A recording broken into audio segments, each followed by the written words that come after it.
저를 따라서 힘차게 외쳐주시기 바랍니다. 내 생명 부처님, 무량공덕 생명, 사성제를 바로 알고 팔종도를 실천하며 육바라밀을 실천하고 십바라밀도 실천하여 우리도 부처님처럼 보현행원으로 보리 이루리. 네, 감사합니다. 네, 오늘은 장애를 이기고 일어서는 법이라는 주제로 말씀을 드리겠습니다.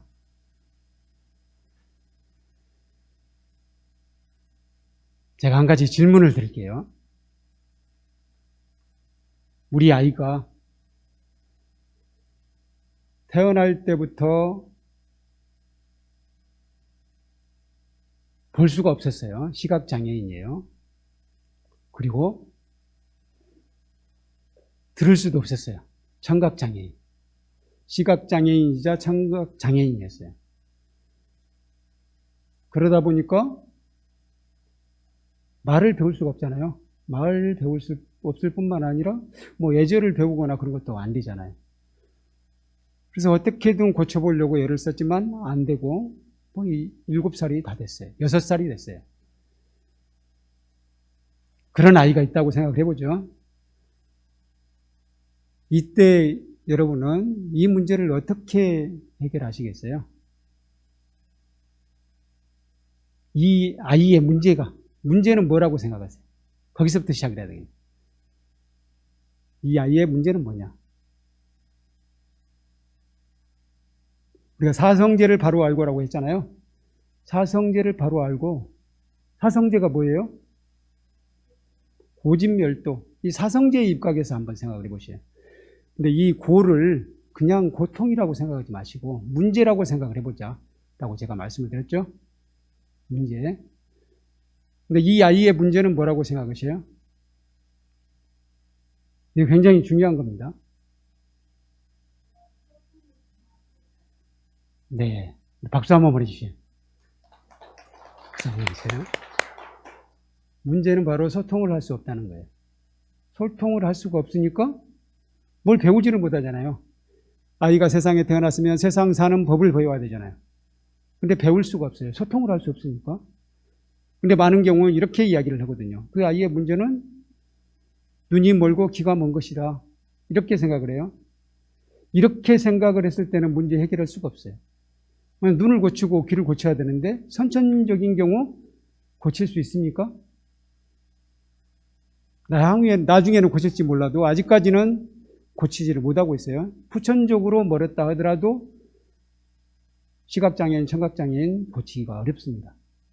하여튼 그걸 문제라고 생각했을 때는 문제 해결이 보이지 않는다는 거예요. 그런데 시각장애인이기 때문에 볼 수가 없어요. 볼 수가 없기 때문에 서로 관계를 형성하기가 어려운 거예요.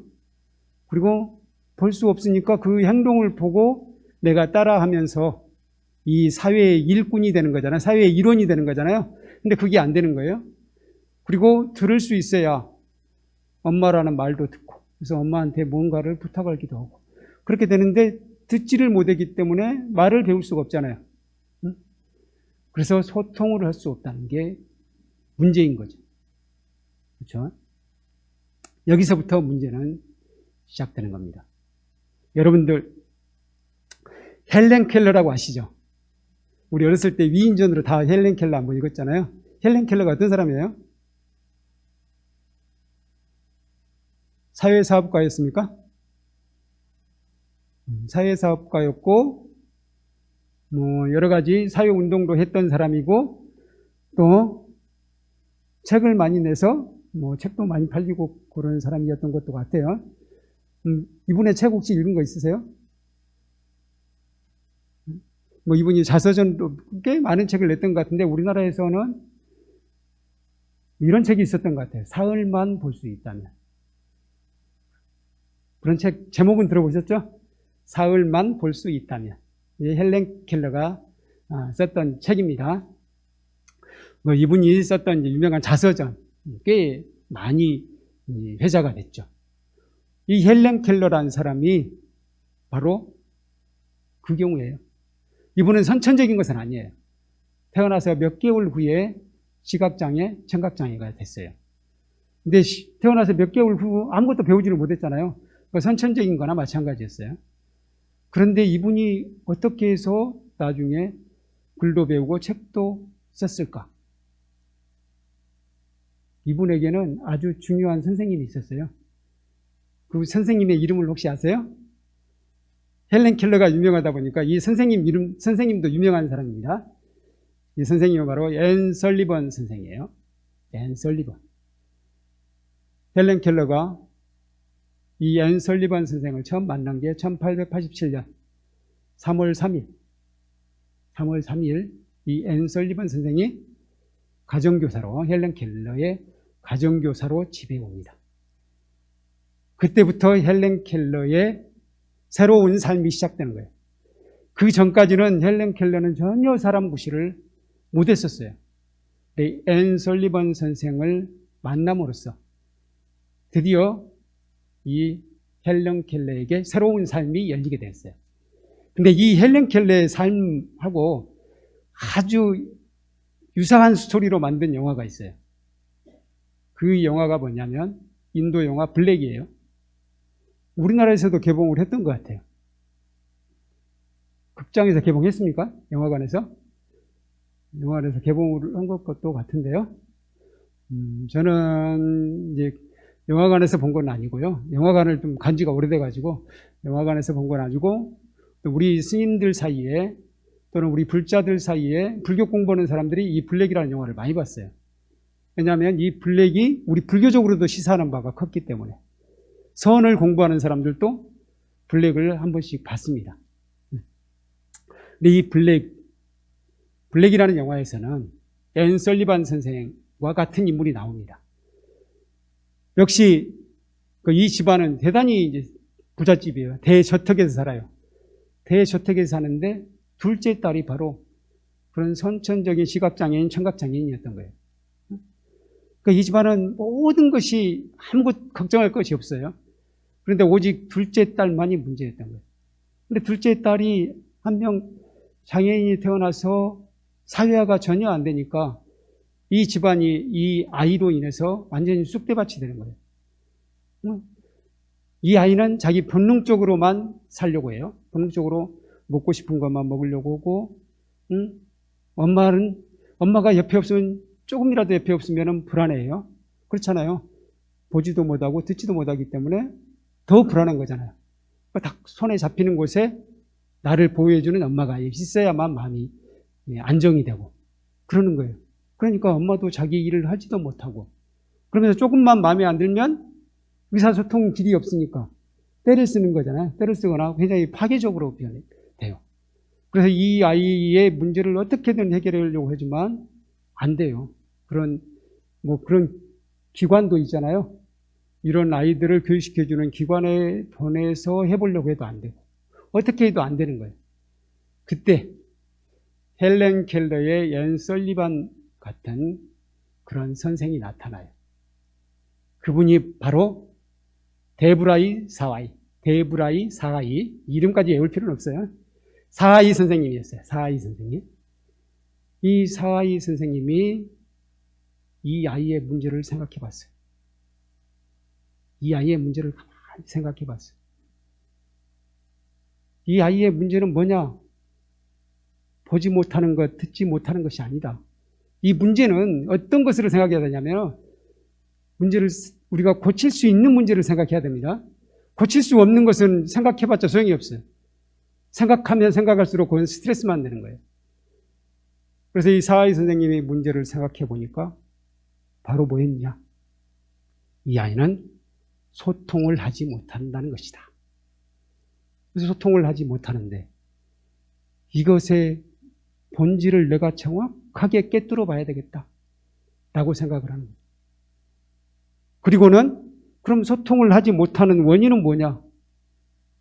소통을 하지 못하는 원인이 뭐예요?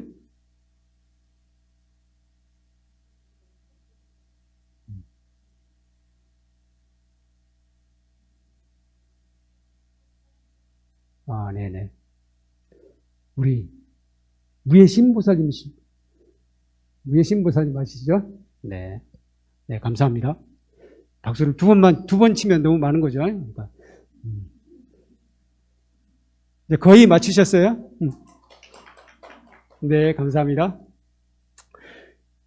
바로 소통을 하지 못하는 것인데, 소통을 시각, 청각, 이걸로 하려고 하니까 안 되는 거예요. 시각, 청각이 안 되는데 다른 소통 방법을 구해볼 생각을 얼른 못하는 거예요. 그래가지고 자꾸만 어떻게든 뭐 눈을 뜨게 해보려고 하고 귀를 열게 하려고 하는데 그게 가능하지 않잖아요. 그래서 다른 소통 방법을 찾아야 된다는 거죠. 그래서 이 사하이 선생님이 문제의 원인은 바로 소통하는 방법을 보고 듣는 것 쪽으로만 일반적인 것으로만 생각했다는 거예요. 그래서 사하이 선생님이 그러면은 우리에게는 감각이 시각하고 청각만 있는 게 아니잖아요. 우리 아주 가까이 촉각이 있잖아요. 촉각 또 뭐가 있죠? 미각, 후각이라고도 하고 촉각, 미각, 후각, 미각, 촉각이 있죠. 이 중에서 이 나머지 감각을 이용해서 소통을 해봐야 되겠다. 그 중에서 제일 그래도 쉽게 할 수 있는 게 촉각이었어요. 촉각. 그래서 예를 들어서 우리가 손을 만지거나 그런 것도 일종의 서로의 의사소통 중에 하나잖아요. 내가 그래서 악수를 하는 것은 내가 본래 악수가 어디서 나온지 아세요? 무기가 없다는 뜻입니다. 내 손에 나는 맨손입니다. 나는 무기가 없으니까 안심하시고 무장 해제하십시오. 마음의 무장을 해제하십시오. 그런 의미가 있습니다. 어쨌든 그것도 촉각으로 사실은 소통하는 거잖아요. 그래서 이분이 생각한 게 촉각이에요. 그래서 자꾸 만져서 또는 손에다가 뭔가 표시를 해가지고 의사를 전달하려고 애를 씁니다. 근데 그게 쉽지가 않아요. 그냥 6살 때까지 계속해서 본능적으로만 살았기 때문에 쉽지가 않았던 거예요. 그래서 둘이서 막 티격태격하기도 하고 싸우기도 하고 막 그랬겠죠? 그럼에도 불구하고 사하이 선생님의 장점은 뭐냐? 끈질기다는 거예요. 이게 방법을 찾았다 하더라도요. 올바른 방법을 찾았다 하더라도 끈기가 없으면 문제 해결 안 됩니다. 끈기가 굉장히 중요해요. 반복해서 하는 것. 안 되면 될 때까지 하는 것. 제가 성공의 비결 딱 하나만 이야기해라 한다면 뭐라고 말씀드리냐면 될 때까지 해라. 될 때까지 하면 성공한다. 그렇게 말씀을 드립니다. 그러니까 이 사하이 선생의 장점은 바로 그거예요.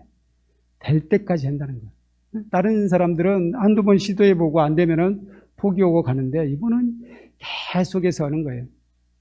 그래서 밥을 먹을 때도 그동안은 마음대로 그냥 밥을 놓고 마음대로 퍼먹어라 그런 식으로 했는데 왜냐하면 그렇게 하지 않으면 얘가 때를 쓰고 완전히 막 집안을 난장판으로 만드니까 부모도 손을 들고 그냥 네 마음대로 먹어라 그런 식으로 했던 거예요.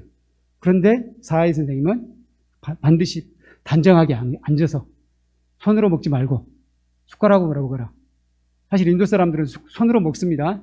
근데 그 집안은 약간 서양화돼 가지고 숟가락으로 먹더라고요.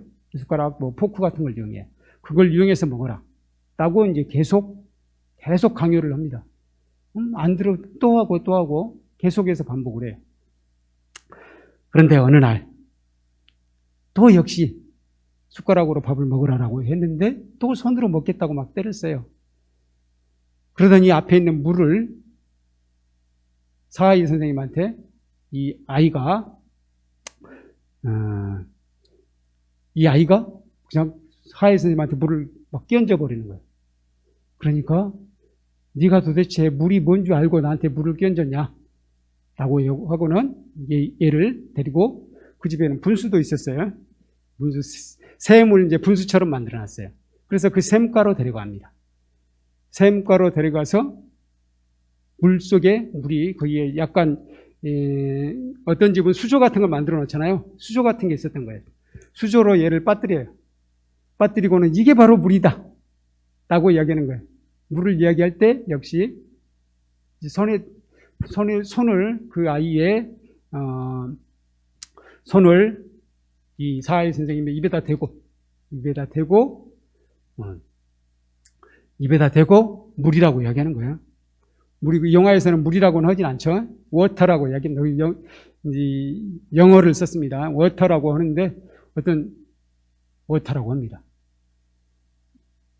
그러니까 이 아이가 그때 그 전까지는 입을 전혀 열질 않았어요. 입을 열더라도 짐승 같은 소리만 냈어요. 그런데 그 아이가 갑자기 워라고 하는 거예요. 워터까지는 안 나옵니다. 왜냐하면 이 입술의 떨림으로만 발음을 배웠기 때문에 워터까지 이렇게 정확하게는 할 수 없어요. 그런데 워라는 것은 이게 감이 온 거예요. 입술의 떨림을 통해서. 내가 이것하고 최대한 비슷하게 내는 게 바로 워구나 하는 거예요. 그래서 워라고 합니다. 그렇게 해서 만문이 열렸어요. 그래서 물을 만지면서 워라고 하고 그 다음에 옆에 있는 꽃이 있었어요. 꽃을 만지면서는 플라워잖아요. 플라워. 푸라고 해요. 푸. 그러니까 비슷하게 발음을 하는 거예요. 그래서 엄마는 마. 선생님은 뭐예요? 선생님은 티처잖아요. 티처까지는 못하고 T라고 하는 거예요. 이렇게 하면서 자기가 그러니까 그동안에 쌓였던 것이 갑자기 터진 거예요. 그동안에 쌓인 게 갑자기 터져요. 갑자기 터지면서 얘가 관계를 이해하기 시작합니다. 아, 이 사람은 T이고 저 사람은 마고 이 꽃은 푸고 이거 뭐고 그래서 보이는 사물마다 가서 만지면서 그 이름을 이야기해 보는 거예요.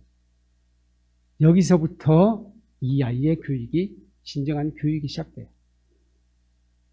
이걸 보니까 우리 선불교에 돈수가 생각나더라고요. 돈수. 어느 날 문득 우리가 깨닫게 되면 뭘 깨닫게 됩니까? 그 깨달음은 바로 연기법이 아닌가 싶어요. 그러니까 이 아이가 깨닫는 거, 관계를 깨닫는 거잖아요. 모든 것이 관계로 이루어져 있다라는 것을 깨달은 거예요. 나름대로. 그걸 정교한 우리 불교적 이론으로 깨달은 건 아니지만 그걸 깨달으면서 아, 내가 관계 속에 살기 때문에 내 마음대로 모든 것을 하는 게 아니구나 라는 것을 이때부터 터득하기 시작한 거예요.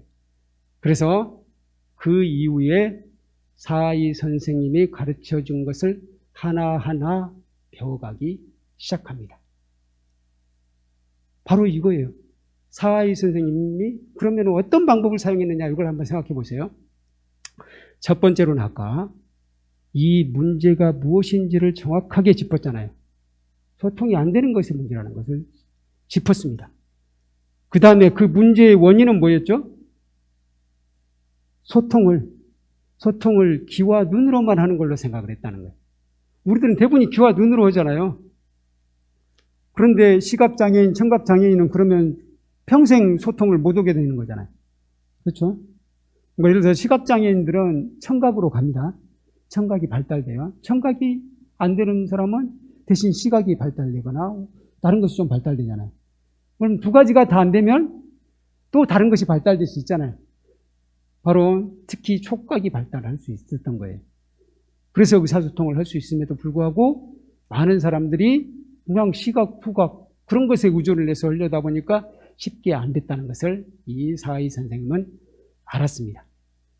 그리고는 그러면 이 문제를 어떻게 해결할 것이냐. 해결 가능한 방법을 찾았어요. 해결 가능한 방법을 생각해요. 해결 가능한 방법이 있는가를 생각하면서 해결에 대한 확신을 갖게 됩니다. 내가 바로 다른 방법으로 다른 감각기관으로 소통을 할 수만 있다면 가능한 거 아니냐 라고 생각하고 그것에 대한 확신을 깊이 가집니다.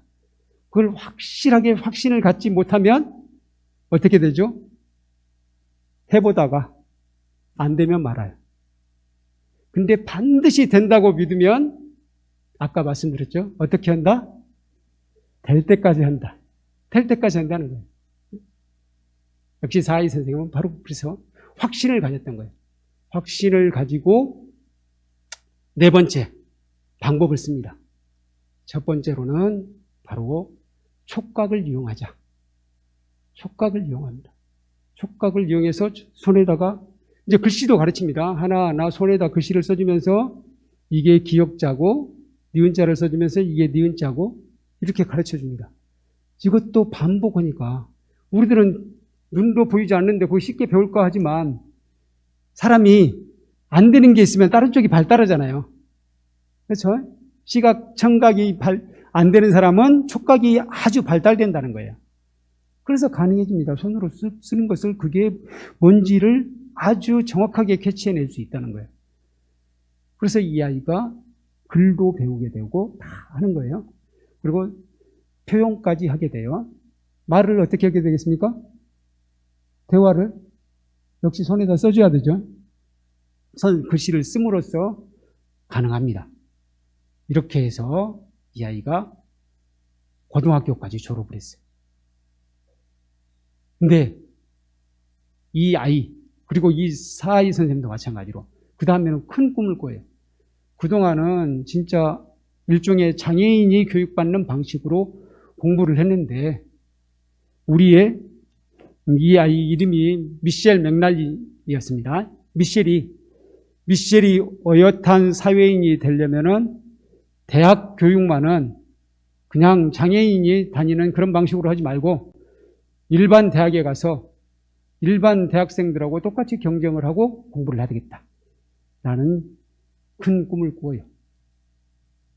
그렇게 해서 전국에 있는 학교들을 다 찾아봅니다.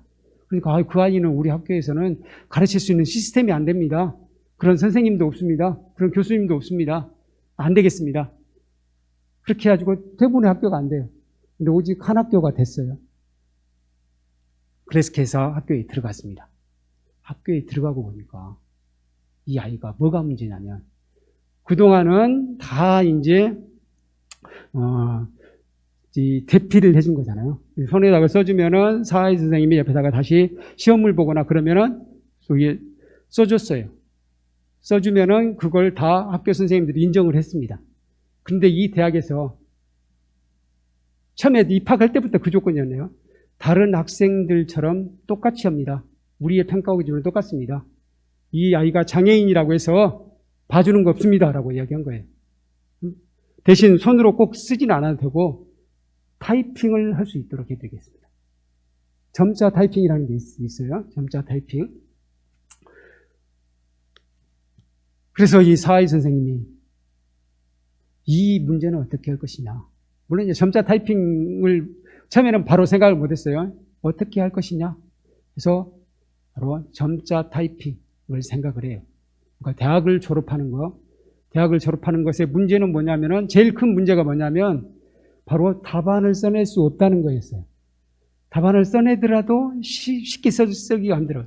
그래서 이 사하이 선생님이 생각하기에 뭐냐. 여기에 최고 관건은 타이핑을 빨리 하는 거다.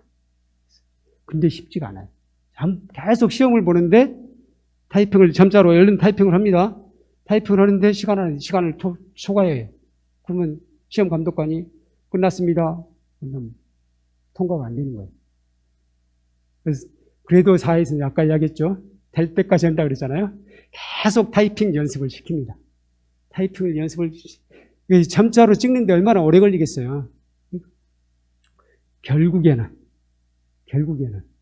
시험에 모두 통과해서 졸업을 하게 됩니다. 보통 일반적으로 4년이잖아요. 이 아이 몇 년 걸렸을 것 같아요? 11년이 걸렸습니다.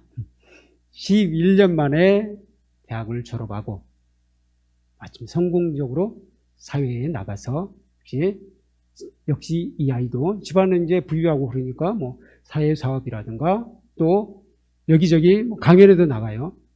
나는 눈도 보이지 않고 귀도 듣지도 못하는데 듣지도 보지도 못하는데 나는 대학까지 공부를 해서 어엿한 사회인이 되었다. 이게 굉장히 중요한 거잖아요. 그래서 이런 강연을 끊임없이 사람들에게 함으로써 인간적인 감동을 불러일으킨 거예요. 바로 이 속에서 우리는 네 가지를 생각해 보자. 이런 장애, 우리 누구에게나 장애가 있어요. 장애 아니라 문제도 있어요. 이럴 때 어떻게 할 것이냐. 첫 번째로 문제를 바로 보자. 문제를 인식하고 내가 문제가 있다는 걸 인식하고 문제를 바로 봐야 됩니다. 두 번째로 문제의 원인을 바로 봐야 돼요. 세 번째, 해결 가능한 해결책을 생각을 해보고 해결에 대한 확신을 가져야 돼요. 그리고 네 번째, 구체적인 해결 방법을 실천하되 어떻게 하자? 될 때까지 하자. 바로 이게 문제를 해결하는 방법, 장애를 이기는 방법이에요. 근데 이 장애, 문제가 이렇게 아주 중대한 것도 있지만 중대하지 않은 것도 있어요. 그러니까 저희가 중사에서 템플스테이를 할 때 템플스테이 1 아주 젊은 회사원이 어떤 문제를 호소를 했냐면 저한테 자기 상사가 있는데 상사가 아주 친했대요. 그래서 항상 어디 밥을 먹으러 가든 어디를 가든 자기하고 같이 다녔대요. 그래서 이 상사를 내가 아주 의지하고 또 상사도 항상 나를 의지해서 또 나와 함께 뭔가를 하기를 좋아했다는 거예요. 그런데 어느 순간 이 상사가 자기하고 안 다니더래요. 그리고 대신 다른 사람을 정했어요. 또 그 친구하고 다니고 그러는 거예요. 그래서 자기는 그게 굉장한 스트레스고 회사 다니고 싶지도 않고 뭐 그런 마음이 든다는 거예요. 이럴 때 스님 어떻게 해야 되겠습니까? 라고 저한테 물어보더라고.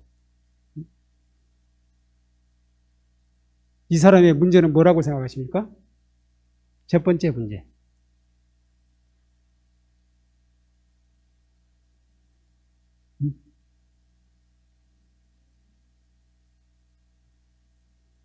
첫 번째로 상사의 배신. 두 번째 나의 집착. 나의 집착이죠. 나의 집착. 그러니까 내가 뭔가 거기에 너무 얽매여 있는 거예요. 그걸 바로 보지 않으면 상사가 문제라고 생각하면 문제 해결이 안 됩니다. 바로 내가 문제라고 생각을 해야 해결이 되는 거예요. 나의 집착. 바로 그러니까 내가 먼저 중요한 것은 내가 괴로워하고 있구나. 괴로워하고 있다는 것을 인지를 해야 돼요. 그러니까 그 괴로워하고 있는 것의 정체는 뭐냐? 바로 상사와 내가 한때는 친했었는데 지금은 소원해졌어요. 그것 때문에 내가 괴로워하고 있다는 걸 알아야 돼요. 그 원인이 뭐냐? 상사가 나를 배신하고 다른 동료하고 친한 것이냐? 아니면 내가 상사에게 집착하고 있는 것이냐? 내가 상사에게 집착하고 있는 것이라고 생각하면 문제가 쉽게 해결돼요. 그렇죠? 근데 상사가 마음이 좀 줏대가 없어하고 그렇다 그러면 상사를 바꾸기가 쉽습니까? 없습니까? 어렵습니까? 쉽지 않죠? 바로 내가 집착하고 있구나. 그걸 발견하는 게 집성제예요. 세 번째, 그러면 이 문제에 대한 해결은 무엇인가? 해결 가능할 것인가? 가능하다는 확신, 이건 문제가 쉬운 편이죠. 아까 미셸 맥날리에 비하면 문제가 쉬운 편이죠. 해결 가능해요. 실천 방법은 뭡니까? 내가 마음을 비우면 되는 거잖아요. 자기 자신을 알아차리면 돼. 자기 자신을 알아차리면서 내가 이런 것 때문에 서운해하고 있구나 라는 걸 알아차리면 자연스럽게 없어져요. 이런 경우는 그렇게 어렵지 않습니다. 그리고 저 상사도 마찬가지로 언제나 새로운 친구를 사귈 수 있잖아요. 그럼 나도 새로운 친구를 사귈 수 있고 마찬가지로 그 사람도 사람을 만나는 데 있어서 자유롭고 나도 내가 자유롭듯이 서로 자유로울 수 있잖아요. 그렇게 생각하면 마음이 편해지는 거 아닙니까? 그러면서 해결된다는 거예요. 그래서 우리의 문제 가만히 보면은 방금 말씀드린 이게 사성제의 공식이에요. 어렵습니까? 사성제의 공식으로 보면 거의 모든 문제가 해결됩니다. 해결이 안 되는 것은 뭐냐? 아까 제가 세 번째 멸성제의 해결 해결 가능한 것을 설정하라고 그랬잖아요. 해결 불가능한 걸 설정하면 안 돼요. 해결 가능한 걸 설정하고 거기에 대한 확신을 가지고 도성제 마지막 실천은 언제까지? 될 때까지 하면 된다 라고 말씀을 드릴 수가 있겠습니다. 네, 오늘은 시간이 많지 않으니까 바로 선시를 읽도록 하겠습니다. 선시. 우리 법회보 마지막에 나와 있죠? 같이 읽으실까요? 시작. 마음이 고요하다면 어찌 수고로 이 세상을 피하랴. 형체와 소리가 모두 본래 참된 근원이여라. 시끄러움 싫어하여 고요함을 구하여도 마음이 생멸에 머문다면 스님이시여 끝내 저 불의문을 알지 못하리라. 이 허응당 보스님에게 어떤 후배 스님이 자신의 고민을 얘기했어요. 스님, 저는 도심사찰에 있으니까 시끄럽고 번거롭고 뭐 신도들도 많이 자주 와서 자꾸 물어보고 그래서 제 공부가 안 됩니다 라고 한 거예요. 그래서 저는 금강산으로 가겠습니다. 금강산 조용한 곳에 가서 진짜 홀로 참선을 열심히 수행해 보겠습니다 라고 이야기한 거예요. 근데 이분의 문제는 뭡니까? 첫 번째로 수행이 잘 안 된다는 것일 거고, 안 되는 원인은 뭐예요? 도심사찰에 있어서입니까? 도심사찰에 있다고 생각하면, 그게 원인이라고 생각하면 이분처럼 금강산으로 떠나면 되긴 하네요. 근데 이 허응당 보스님이 애언하기를 금강산으로 가도 너는 그렇게 해서는 안 된다 라고 이야기하는 거예요. 아무리 조용한 곳으로 가도 네 마음이 생멸에 머물러 있으면 안 된다는 거죠.